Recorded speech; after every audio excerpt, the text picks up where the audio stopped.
I have had the Casio Privia PX-860 for 2 years now, and in this video I'm just going to say a couple of things that I really like about this piano and then a couple of things that I don't like as much about this piano. I bought this piano from Costco for $12.99 Canadian, and right now that price for the same piano is $15.99.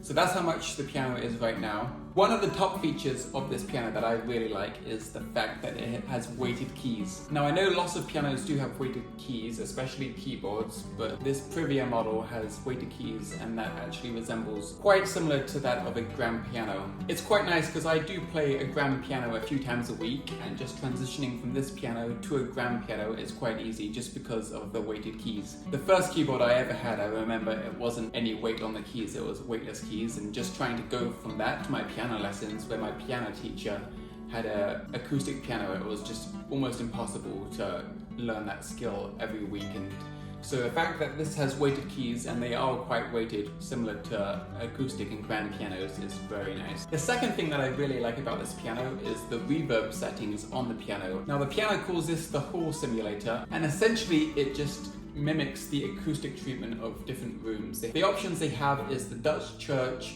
the standard hall, the Berlin hall, and the French cathedral. Often when I'm playing the piano, I just put the reverb setting onto standard hall. I find that when there's no reverb there at all, the piano is just quite dry, and so having that reverb option is one of the biggest bonuses I think about this piano. And when you pair this option with the third thing that I'm going to talk about, which is this lid simulator here, you often get a lot of a better sound as compared to just the basic out-of-the-box piano that you get. When I did have an acoustic piano, my favorite thing to do was to open the front panel and also open the lid on the acoustic piano so I could just get a much fuller sound.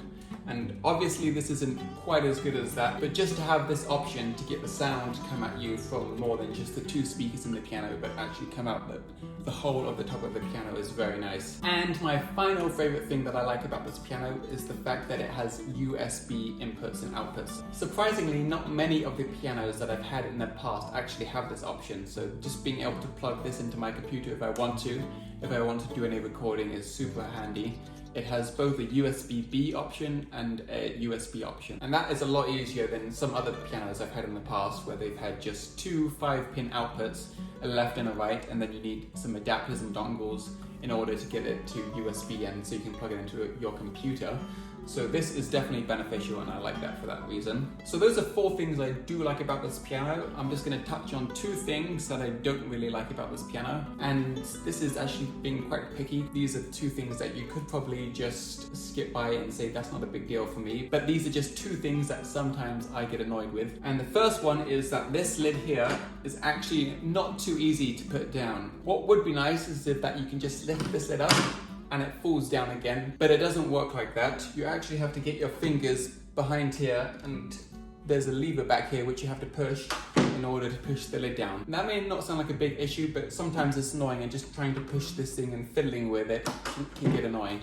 So I wouldn't mind a better operation with that. And the second thing that I'm not a big fan of with this piano is just how clicky the keys are themselves. And I know this is a big problem with all MIDI keyboards and controllers just in general, but I've just especially noticed with this model that the keys are very clicky, especially when the volume is turned down low and all you can hear is the click. One thing I actually did do to improve this was to cut my fingernails, because I found whenever my fingernails were super long, the clickiness was way more because of the nails hitting the keys. So when your nails are short, it does minimize some of the clickiness, but just that